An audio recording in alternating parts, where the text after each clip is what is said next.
Hello student, welcome to my YouTube channel life I study Satya. आप सभी का हमारे YouTube channel life I study Satya पर स्वागत है। हम लोग बात कर रहे थे कक्षा 12 के रसायन विज्ञान चैप्टर के बारे में, जिसमें हम अपक्रिया की कोड पढ़ रहे थे। और आज हम लोग पढ़ेंगे एक इम्पोर्टेंट टॉपिक, प्रथम कोड की अपक्रिया, जहां से लगभग हर साल किसी ना किसी सेट में तो प्रश्न बनता ही है। हर साल किसी ना किसी सेट में प्रश्न बनता ही है, तो बहुत इंपॉर्टेंट टॉपिक है। आइए हम लोग इसको समझते हैं। ठीक है, प्रथम कोड की अपक्रिया। देखिए, प्रथम कोड की अपक्रिया first order reaction. First order reaction, तो सबसे पहले हम लोग इसकी परिभाषा को समझते हैं। परिभाषा क्या कह रहा है कि प्रथम कोड की अपक्रिया वह रासायनिक अपक्रिया होती है जिसका वेग अपक्रिया में भाग लेने वाले एक अभिकारक की सांद्रता के प्रथम घात के समानुपाती होता है। अगर रासायनिक अपक्रिया में एक अभिकारक दिया है तो उसकी सांद्रता की प्रथम घात के समानुपाती होता है। अर्थात अपक्रिया का जो वेग है, रेट है, गति है, दर है, वो क्या है? कोई भी अभिकारक A है तो उसकी सांद्रता के एक घात के क्या है? समानुपाती है। अर्थात हम कह सकते हैं अपक्रिया की दर R बराबर K इंटू सांद्रता A, या ऐसे भी कह सकते हैं कि dx अपान dt बराबर K इंटू सांद्रता A ये होगा। अब आगे हम लोग बात करें, जैसे अगर मान लेते हैं कोई समान सा अपक्रिया है जिसका समीकरण है क्या?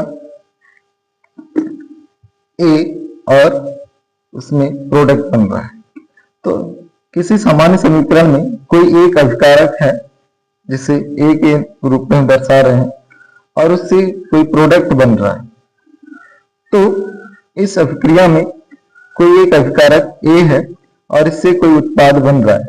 तो हम लोग क्या बात किए भी कि इसका जो वेग समीकरण होगा, रेट होगा K इंटू सांद्रता A होगा, या हमने क्या कहा dx अपान dt बराबर K इंटू अभिकारक A की सांद्रता। अब इसकी पावर क्या है? अभिकारक A की सांद्रता की पावर एक ही रहेगा। अगर कुछ नहीं दिया है तो एक ही मानते हैं। तो हम लोग क्या बात कर रहे हैं कि जहां ये रेट यहां जो लिखा है वो क्या है? अपक्रिया का वेग है। K क्या है? वेग स्थिरांक है। बड़ी कोष्टक में क्या है? अभिकारक A की सांद्रता है। अब हम लोग बात करें क्या यहां कि ये जो अपक्रिया है इसका कौन सा अपक्रिया है? प्रथम कोड की अपक्रिया।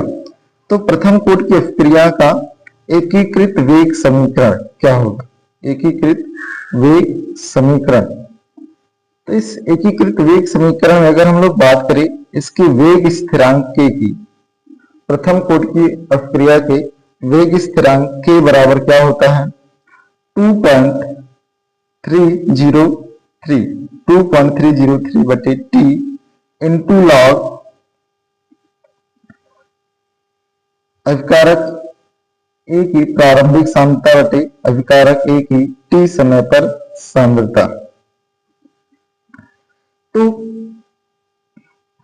क्या देखा कि जो प्रथम कोड की अपक्रिया है इसका वेग स्थिरांक K बराबर 2.303 बटे T लॉग अभिकारक की प्रारंभिक सांद्रता बटे अभिकारक की प्रारंभिक सांद्रता बटे अभिकारक की T समय पर सांद्रता।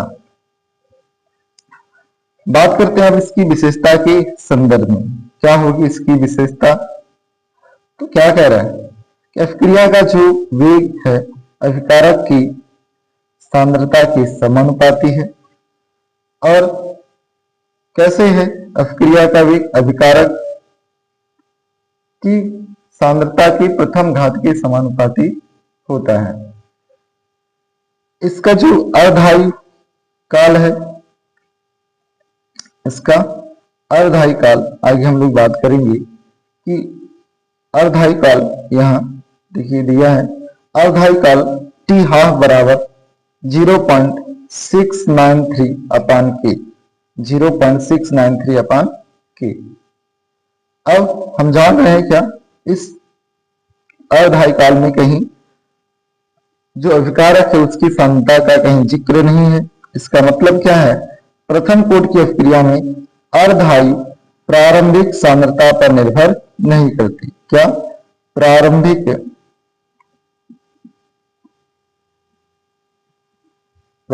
सांद्रता पर निर्भर नहीं करती है। तो यही चीज यहां पर भी कह रहा है। ठीक है, यहां पर क्या होगा, जो वेग स्थिरांक की इकाई होगी वो क्या होगा, तो प्रथम कोटि की अभिक्रिया का वेग स्थिरांक की इकाई क्या होता है, तो हम कह सकते हैं क्या, प्रति सेकंड या प्रति मिनट होती है। अब बात करें क्या यहां कि समय बढ़ने पर क्या होता है, अभिकारक की सांद्रता क्या होती है, घातीय रूप से घटती है। अभिकारक की जो सांद्रता है वो क्या होती है, समय बढ़ने के साथ साथ धीरे धीरे अभिकारक की सांद्रता क्या होती है, घटती है। कैसे, घातीय रूप से। देखिए पांचवा पॉइंट क्या दिया है, इस अभिक्रिया का जो ग्राफ है, कौन सी अभिक्रिया का, प्रथम कोटि की अभिक्रिया का जो ग्राफ है लॉग ए की सांद्रता। तो लॉग ए की सांद्रता मतलब क्या, 1/a की सांद्रता। तो 1/a की सांद्रता और समय t के बीच अगर हम लोग क्या करते हैं, ग्राफ खींचते हैं, तो एक सीधी रेखा में प्राप्त होती है। क्या होगी, एक सीधी रेखा में प्राप्त होती है। तो ये हमसे कह रहा है यहां पर कि अभिक्रिया का ग्राफ लॉग ए की सांद्रता बनाम t पर सीधी रेखा प्राप्त होती है। तो इसका मतलब हमने क्या देखा, हमने ऊपर देखा क्या कि ये जो अभिकारक की सांद्रता है समय बढ़ने के साथ साथ क्या होता है, घातीय रूप से घटती है। बात करें हम लोग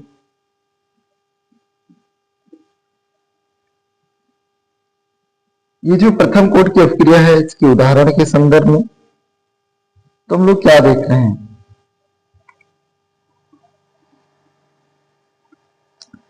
पहला N2O5 का अपघटन, N2O5 का अपघटन।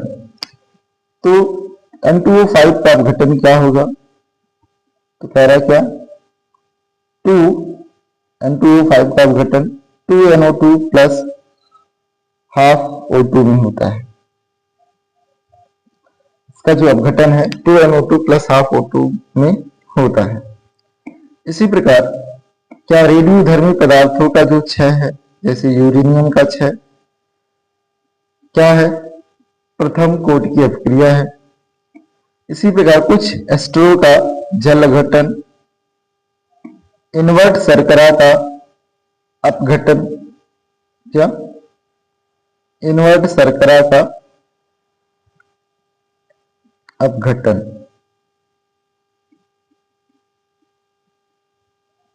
अपघटन तो ये सब क्या है, इसके उदाहरण है।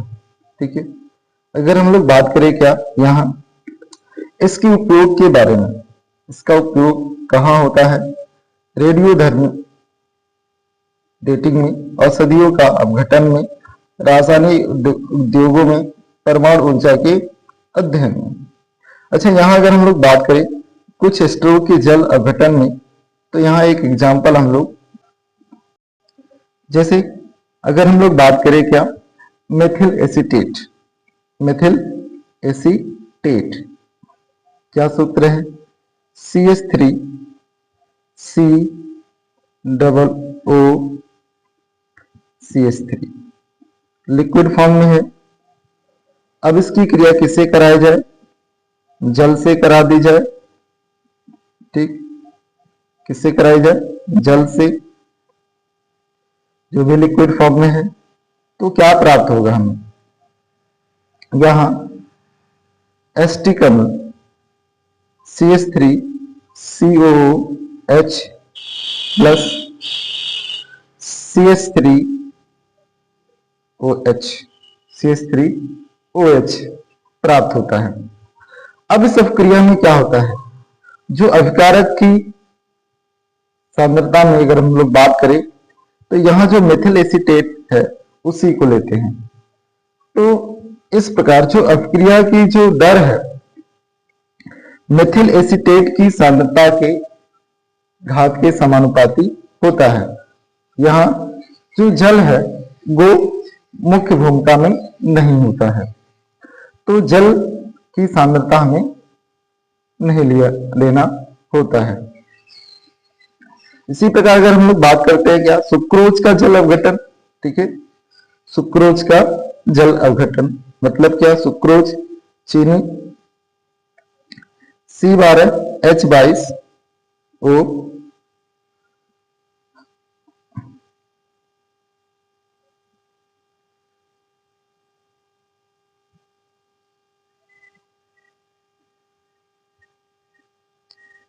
C12H22O11 इसका हम जल अपघटन कराते हैं तो क्या होगा? इसका हम जल अपघटन करा दें तो हम जानते हैं इसके जल अपघटन से ग्लूकोज और फ्रैक्टोज प्राप्त होता है। C6H12O6 प्लस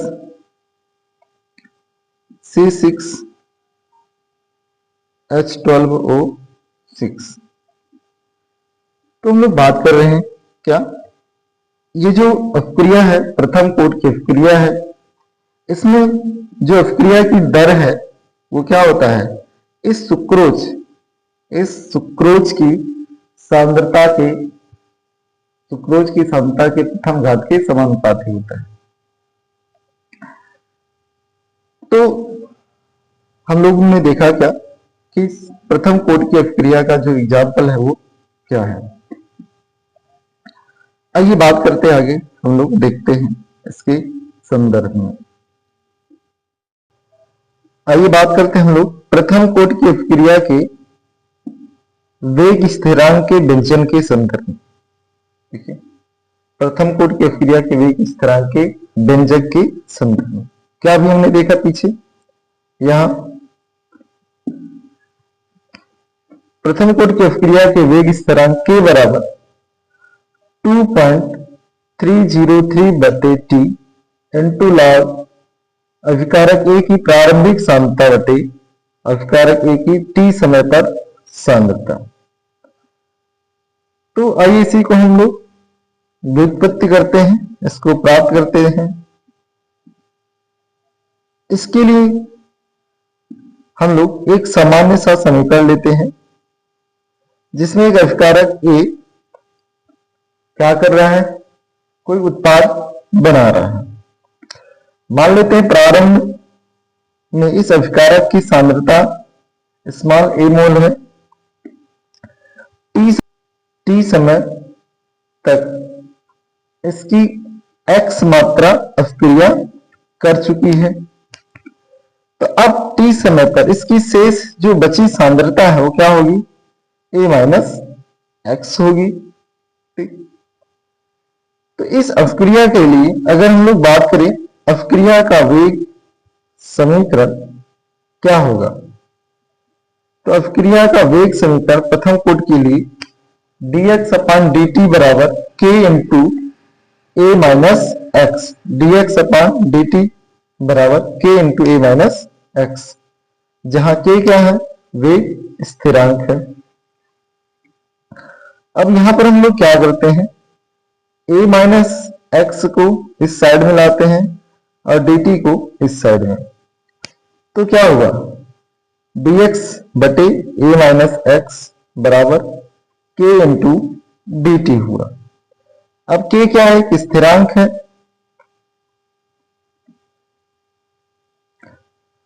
अब देखिए इसके दोनों पक्षों का समाकलन करते हैं। जब हम दोनों पक्षों का समाकलन करते हैं तो क्या होगा? समाकलन dx बटे a माइनस एक्स बराबर k इंटू समाकलन dt। अब देखिए हम लोग जब समाकलन कर रहे हैं तो क्या होगा? समाकलन 1 बटे a माइनस एक्स क्या dx है, अर्थात 1 अपान a माइनस एक्स का dx के सापेक्ष समाकलन कर रहे हैं। अब क्या होगा? यहां इसका जब हम समाकलन करेंगे तो क्या होगा? माइनस लॉग बेस ई ए माइनस एक्स। ठीक है, अब इस लॉग बेस ई को हम एल एन के रूप में लिख रहे हैं। तो माइनस लॉग बेस ई अर्थात एल एन कोष्टक में ए माइनस एक्स बराबर के इंटू 1 का dt के सापेक्ष समाकलन, तो t हुआ, तो kt मिला और प्लस i जो समाकलन स्थिरांक है। अगर यहां पर हम क्या करते हैं, इस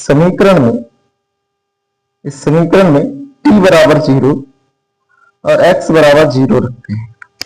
t बराबर 0 और x बराबर 0 रखते हैं तो माइनस ln a बराबर i मिलता है, या i बराबर माइनस ln a। तो i के स्थान पर इस समीकरण में माइनस ln a रख देते हैं। ऐसे में क्या होगा हमें? तो minus ln कोष्टक a minus x बराबर kt माइनस ln a। इनको एक साइड में लाते हैं तो क्या होगा? तो हम लोग बात कर सकते हैं लॉग बेस ई ए, माइनस था तो इधर आया, इसको इस साइड में लाते हैं तो माइनस था तो प्लस हुआ, और ये माइनस लॉग बेस ई कोष्टक में ए माइनस एक्स। ठीक है, तो यहां पर हम फॉर्मूला लगाते हैं किसका? Log m minus log n का। क्या होता है? लॉग m बटे n, लॉग m बटे n। तो इस आधार पर क्या होगा? यहां लॉग बेस e a बटे a माइनस एक्स, या ln a बटे a माइनस एक्स बराबर क्या? kt। ठीक है, अब देखिए हम लोग बात करें क्या, यहां हमने देखा है क्या, ये जो समीकरण प्राप्त हुआ ये क्या है? प्रथम कोटि की अपक्रिया का समाकलित वेग समीकरण है। समाकलित वेग समीकरण है जहां हमने देखा एक क्या है? प्रारंभिक सांद्रता, और a माइनस एक्स t समय पर बची शेष सांद्रता अभिकारक की वेग स्थिरांक और t समय है। अब हम लोग यहां से इस k का मान निकालते हैं, तो इसके लिए इस t को इस साइड में भेज देते हैं। तो t को दूसरे साइड में भेजते हैं तो k बराबर हमें क्या मिला? 1 अपान टी ln a बटे a माइनस एक्स। अब इसको हम सामान्य लघुगणक समीकरण में लिखते हैं, अर्थात जब हमारे पास a और a माइनस एक्स एक अचर वैल्यू के रूप में है तो k बराबर क्या होता है?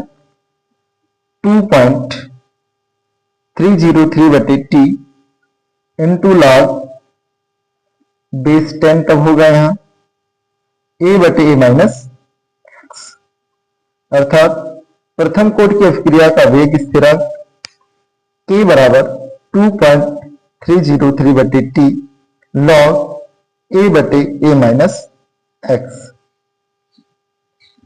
ये 2.303 कहां से आया है? ये प्रयोगों द्वारा आया है। तो हम लोग बात करें यहाँ इन कुछ महत्वपूर्ण बातों के संदर्भ में क्या कह रहा है कि प्रथम कोटि की अपक्रिया में केवल एक अभिकारक होता है। अगर एक से अधिक अभिकारक है तो क्या होगा, उसके एक अभिकारक की सांद्रता ही अपक्रिया की कोटि तय करेगी। और हम जानते हैं प्रथम कोटि की अपक्रिया अभिकारक की प्रथम घात की अभिकारक की सांद्रता के प्रथम घात के समानुपाती होती है। तो अभिक्रिया का जो वेग है अभिकारक की सांद्रता के समानुपाती है। कह रहा क्या, यदि हम लोग क्या करते हैं, log a बटे a माइनस एक्स और t के बीच ग्राफ खींचते हैं तो हमें एक रैखिक ग्राफ प्राप्त होता है जिसकी ढाल की होती है।